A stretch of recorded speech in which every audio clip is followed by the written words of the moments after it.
भक्ति ज्ञान विरागाप्तो विवेको वर्धते महान। माया मोह निरासश्च वैष्णवै क्रियते कथम। महाराज हमें यह भी बताते चलिएगा कि हमारे जीवन में भक्ति बढ़े, ज्ञान बढ़े और वैराग्य हो। भक्ति ज्ञान विराग आप तो विवेको वर्धते महान। और महाराज विवेक भी बढ़े। और ये वैष्णव लोग इस संसार को कैसे बड़ी आसानी से पार कर जाते हैं, महाराज वो फार्मूला भी बतलाइएगा। क्योंकि इन्होंने पहले कह दिया था कि हम लोगों को मामूली कथा नहीं सुननी, ये कोई ऐसी वैसी कथा नहीं है। लिखा है कि मम कर्ण रसायनम, जो एक बार में महाराज अमृत की 2 बूंद भी पी ले तो फिर क्या संसार में कभी मरता है क्या वो आदमी? जो अमृत पिएगा वो अमर हो गया। तो भगवान की ऐसी कथा सुना देना महाराज की इस कथा के बाद हमारे जीवन की संपूर्ण व्यथाएं दूर हो जाए, हमारे जीवन में फिर व्यथा नाम कोई रह ही नहीं जाए। अर्थात ये कि अब इसके बाद दूसरी कथा सुनने की आवश्यकता ही ना पड़े महाराज। और संतों ने कहा कि हम लोगों ने एक बात और सुन रखी है। सूत जी महाराज ने कहा कि बताओ महाराज क्या सुन रखी है आपने? तो चिंता मणिर्लोक सुखम सुरद्रु स्वर्ग संपदम प्रयच्छति ही गुरु प्रीतो वैकुंठम योगी दुर्लभम। हमने ये सुना है कि जिसके जीवन में अगर चिंतामणि प्राप्त हो जाए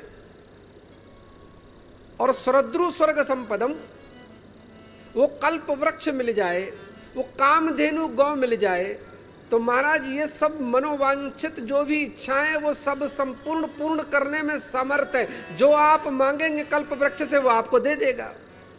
जो भी कामधेनु गौ से मांगेंगे वो आपको सब कुछ मिल जाएगा। तो कहा सब कुछ मिल जाए, सब कुछ मिल जाए, सब कुछ मिल जाए, लेकिन जीवन में याद रखना इनमें भी सामर्थ्य नहीं है। तो कहा कौन सी सामर्थ्य नहीं है? कहा महाराज मोक्ष तो ये भी नहीं दे सकते। और जन्म जन्मांतरों से महाराज ये आत्माएं भटक रही हैं, जन्म जन्मांतरों से चिंतन चल रहा है। जन्म जन्म मुनि जतन कराई, अंत राम कहीं आवत नहीं। जन्म जन्मांतर से ये व्यक्ति चाहता कि महाराज अब तो कहीं विश्राम हो जाए, अब मैं नाचो बहुत गोपाल। अरे भाई कहीं तो ठिकाना होना चाहिए। तो कहा महाराज वो मोक्ष कहाँ मिलेगा? तो कहा मोक्ष का अर्थ क्या है? कहा जीवन की सांसें आपकी रह जाएं, आपका जीवन इस जगत में रह जाए और आपके हृदय से संपूर्ण इच्छाओं से आप मुक्त हो जाएं। जीवन में यही तो मोक्ष है। मरने के बाद किसी को मोक्ष नहीं मिलता। किसी झूठ में मत फंसिएगा आप। आपके जीते जी जीवन की सारी कामनाएं, आपकी सारी वासनाएं सब संसार में दूर हो जाएं, तो ही आप जीवन में उस मुक्ति को प्राप्त कर सकते हैं।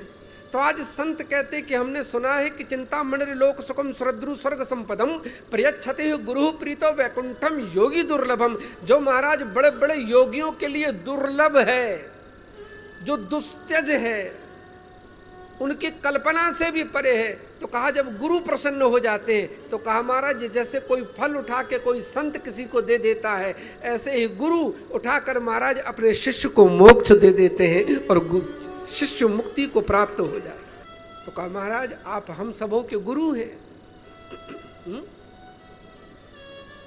तो अब तो महाराज आप कथा ऐसी सुनाइएगा।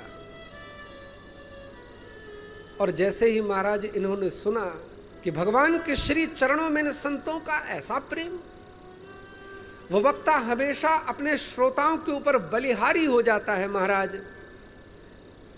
जब श्रोता बिल्कुल तृषावंत की तरह